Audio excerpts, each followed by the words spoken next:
વાહ, હું મારા ઘરે જાઉં છું. કા બેટા, તારા ઘરે હું કામ જાય છે? આજે તો આવી છે. રોકાઈ જા, 2-4 દી અહીંયા રોકા અને પછી જજે. અને જો હું તાર બાપુ હારે વાત કરીશ, માંડીને વાત કરીશ, એટલે તારા હારી વાળા તને દુખી ન કરે, ચિંતા ના કર. હો, બાપુ તો વાત કરે ત્યારે કરે, પણ હવે મને સમજાઈ ગયું છે કે મારા નસીબમાં છે ને આવું જ છે. એટલે કાલે જાઉં કે આજે જાઉં, હું ફેર પડે? આવું કા બોલે? પાસે હજુ જીવતી ઈ તારી હારે છે. ચિંતા નહીં કર. અને સાસરીમાં દુઃખ છે ને બેટા, બધા લઈ પડતા હોય, પણ થોડું મોટું મન રાખીને જાતું કરવાનું. મને ખબર છે આ તને માર માર્યો એ કઈ પહેલી વાર નહોતો, નહીં તો તું અમારા આંગળી ના ચડે, અમારા સંસ્કાર ના લજવે. પણ આજે ના જા, સીધ ના કર. તું પછી કોક દાડો જતી રહેજે, 2-4 દાડા રોકાઈ જા. ના બા, એવું બને ને કે હું અહીં આવી છું ને મારા સાસુને ને મારા ઘરવાળા ન ગમે તો એ વાતે મારે તો સાચી વાત કહું, દુનિયામાં મા માટે સૌથી મોટું દુઃખ એની દીકરી સાસરે જઈને સુખી ના હોય ને, દુખી હોય, આવી માર ખાતી આવે ને, એ તો જીવતા જીવત મરવા જેવું લાગે બેટા. છોકરી વિદાય કર્યા પછી હસતી રમતી મા બાપના ઘરે આવે ને, મા બાપનું કાળ જુટારે. દીકરીને વડાવ્યા પછી એની સાથે શું થશે?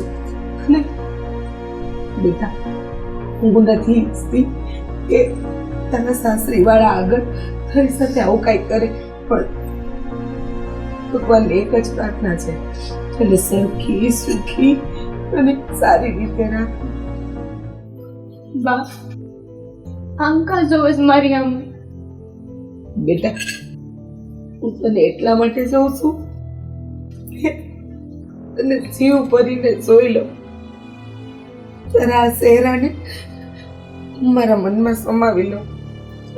કોણ જાણે પછી તું ક્યારે અહીંયા રોકાવા આવી અને ક્યારે તારો હું ચહેરો જોઈ.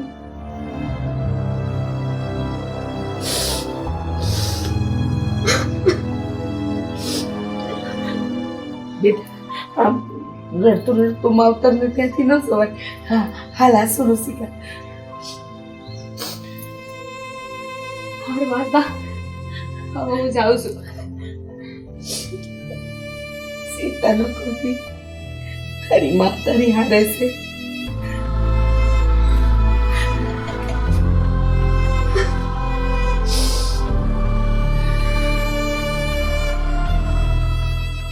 જય શ્રી કૃષ્ણ. જય શ્રી કૃષ્ણ.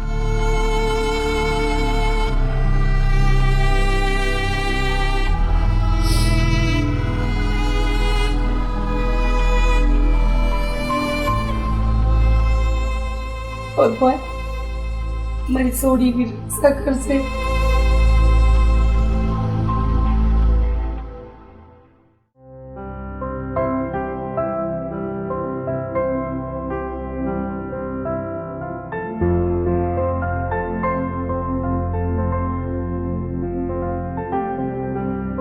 હું મારા ઘરે જાઉં છું.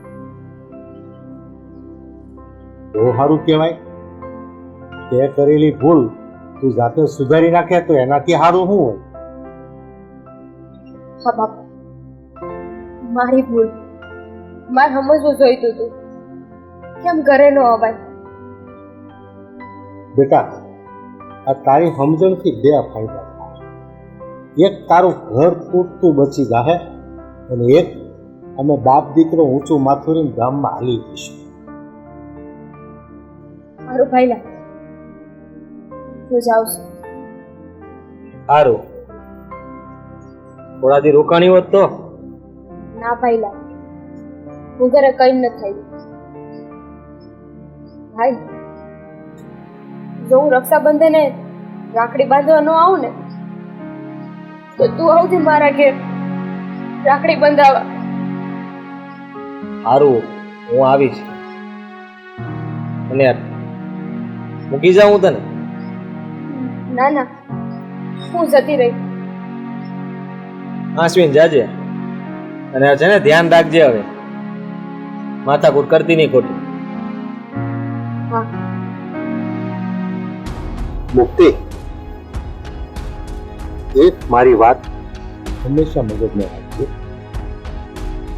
મેં જે દિવસે તારા લગ્ન કરી, તારું કન્યાદાન આપી અને તારે સાસરે વળાવીને એ દિવસે તારી ઉપરના બધા હકો મેં તારા સાસરિયાને સૂત્ર કર્યા છે. સુખ અને દુઃખ તો હરેક સ્ત્રીના જીવનમાં આવવાના છે, પણ એ ઘર છોડી અને અવતરના ઘરે આવવું એ એનો ઉપાય નથી. તું કદાચ એના ઘરમાં છેલ્લા શ્વાસ છોડી દે ને તો પણ તારી રાખના હકદાર એ લોકો છે, હું નથી. ફરી વખત કંઈ પણ માથાકૂટ થાય તો અહીં દોડી આવવાનું કદી ન વિચાર. ઠીક છે? જા બેટા, ભગવાન તારું ધ્યાન. જય શ્રી કૃષ્ણ. જય શ્રી કૃષ્ણ.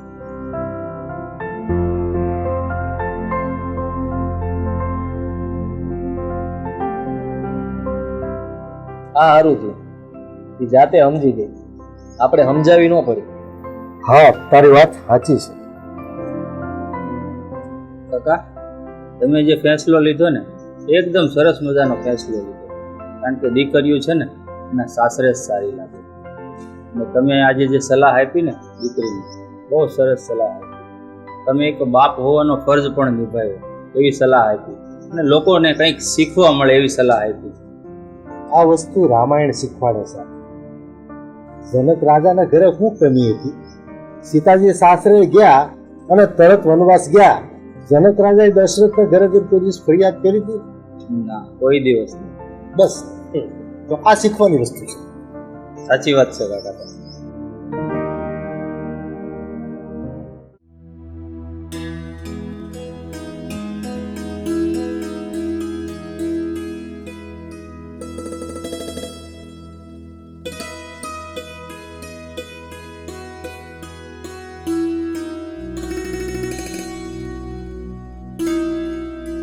ए मुक्ति क्या गई थी हैं? બાપુ ના ઘેર. તે કેમ તારા બાપાએ તને નો સાચવી એમ ને? તે આવી ગઈ મોઢું લઈને પાછી અહીંયા? ના, બાપુએ કીધું કે હવે આજ મારું ઘર છે, મારે અહીંયા જ રહેવું પડશે. હે? આ તારું ઘર છે? હે? આ તારું ઘર નથી. હવે તારે ઘેરે રહેવાનું છે. જો હું એમ કહું ને એમ જ થવું જોઈએ. પાછી તારા બાપના ઘરે જા અને ત્યાં જ રહેજે. ફરીથી અહીંયા મોઢું લઈને નહીં આવતી. મારા બાપુ મને નહીં રાખે. અરે જો રાખો તો મળી જાય. મારે કાંઈ લેવા દેવા નથી. તારા ઘરે અત્યારે જ નીકળ અહીંયાથી. પગે પડું. પડવાની કોઈ જરૂર નથી. આ બધા નાટકથી હું પીગળવાનો નથી. ને શું મેં તને શું કહ્યું તું કે અહીંયા ગામડે મને રહેવું ગમતું નથી, અને એમ છતાંય ચીબાવલી મમ્મીને શું કહ્યું મારે ગામડે રહેવું છે, તો હું શહેરમાં રહીને ગણ્યો એનું શું? હા, મારી દીકરીનું શું? મારા સ્ટેટસનું શું? પાન પડે છે તને કઈ? અને મેં તને કેટલી વખત કહ્યું છે આ સાડી બાડી પહેરીને નહીં રહેવાનું કહ્યું છે ને તને? તો પણ સાડી પહેરીને મારી સામે આવે છે. ગુસ્સા તારા કપાવી નાખવાના. મને આવી હેરસ્ટાઈલ નથી ગમતી તારી. કહ્યું છે ને તને? Short hair baby, short hair રાખવાના. પણ નહીં, તને તો ગામડાની સ્ટાઈલ પસંદ છે ને? ગામડે રહેવું છે ને તારે? તો લે ગામડાની સીધી કામખોર સાલી. દેવા આપણે ગામડે રહીશી ને તો અહીંયા જેમ રહીને એમ રહેવું પડે. અચ્છા ચાલ હવે તું જેમ કે ને એમ જ જીવવાનું છે મારે. હાલ બોલ શું કરવાનું છે મારે બોલ. ના એવું નથી કહેતી, પણ અહીંયા ટૂંકા કપડાં નામ ના પહેરવાનું હોય. તું તું મને શીખવે છે, મને શીખવે છે હરામખોર નાલાયક. તને તને એટલી ખબર નથી પડતી કે પતિની સામું બોલવાનું ના હોય, જેમ કે ને એમ જ કરવાનું હોય. જા નીકળ અહીંયાથી. ચાલ ઊભી થા, નીકળ અહીંયાથી. હું તમે પગે પણ હું ક્યાં જાય? મને રહેવા દો ને. યાર રહેવા દઈશ, પણ એક જ શરતે. જેમ હું કહું ને એમ જ કરવાનું છે. જો મારે એક પણ વાતનું ઉલ્લંઘન થયું છે ને તો સાંભળજે, જીવતી મારી નાખીશ તને. સમજી? જીવતી. જા અહીંયાથી. ઊભી થા, નીકળ અહીંયાથી.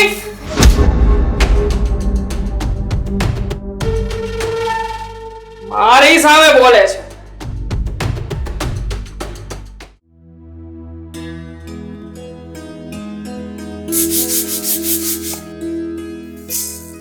છપ્પર ખગી ઉભી હા ઘરમાં બધા કામ પડ્યા છે અને તું તો આ બેહાના કામ લઈને બેહી ગઈ. બીજા બધા કામ કોણ તારો બાપો કરશે? હે એક તો તારા બાપાના ઘરેથી કઈ કરિયાવરમાં તો લાવી નથી. ભૂખનો માણસ છે તારો બાપો. મેં તો કાલ કીધું હતું ઘઉં સાફ કરવાના છે. ઈ તો મેં વધારાનું કામ તને આપ્યું હતું ને. આ જે દરરોજના કામ છે ઈ કોણ તારી માન તારો બાપો કરવા આવશે? હે આટલા જ ઘઉં છે ને તઈ જે બસ કરી નાખ. મારી સામે અવાજ કરે. લવારો મારી સામે કરવાનો જ નહીં. એક તો ખબર નહીં તારા દીકરાના બાપાએ એટલે કે તારા સસરાએ વચને બંધાઈ ગયા ને મારે તને અહીંયા ગળે બાંધવી પડી. બાકી મને અને મારા દીકરાને તો તું એક મિનિટ માટે ગમતી નથી. મારો હું વાંક છે? કાઈ નહીં, તારો કાઈ વાંક નથી. આ બધો અમારા કરમનો વાંક છે. અરે મારા છોકરાનો વાંક છે. એને લમણે તું લખાણી હશ રાડી. તમારે જેટલું કેવું હોય એટલું મન કહી દો. બાપુજીને હું કેમ વચ્ચે લાવો છો? કારણ કે દોસ્તનો ટોપલો એને તોમને આપી દીધો. આ બધી એના ઘરની ઉપાધિ છે ને હે અમારા ઘરમાં નાખી દીધી અને હવે અમે ભોગવી છી.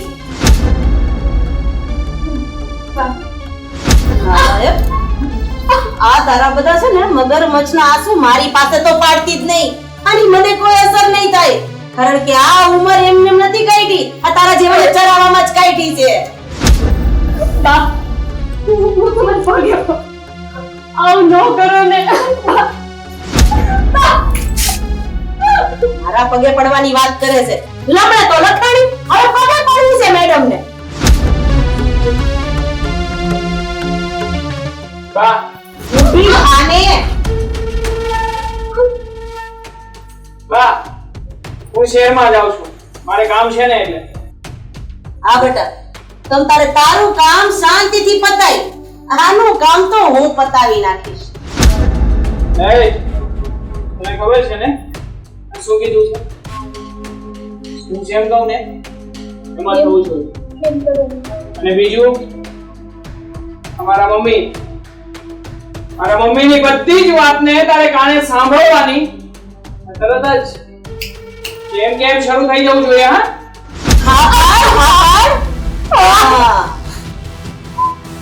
હવે એ મારી સામે રડવાના નાટક કેમ કરે છે? ઓર બધા નાટક બંધ કર. ચૂપ થઈ જા, એકદમ ચૂપ. ચૂપ એકદમ. બસ હવે રેવા દે ને.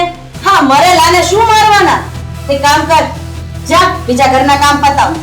જા જા ને. નથી પડતી ક્યાંથી મારા લમણે લખાણી છે. આ તો મારા પપ્પાનું વચન, એટલે આને પાળવું છું. પણ આના જેવી ગમાનને તો મારે શું રાખવી ઘરમાં? છોડ ને લમણા જીગભાઈ, હું કહે સાંભળ. હમણાં રક્ષાબંધન આવે છે અને આ ભાગણીને એના બાપના ઘરે મોકલવી પડશે. પણ મેં નક્કી કર્યું છે કે એના બાપના ઘરનો ઉમરો તો હું આને ચડવા નહીં દઉં, કારણ કે એને આપણા ઘરમાં રહેવાનો શોખ છે ને. હવે જીવશે તોય આયા અને મરશે તોય આયા. જોઈએ છીએ કેવી રીતે રક્ષાબંધન મનાવે છે બે બેન ભાઈ. સારું સારું, તું જા ને તારું કામ પતાવ. હા ચાલો મમ્મી, જય શ્રી કૃષ્ણ. જય શ્રી કૃષ્ણ.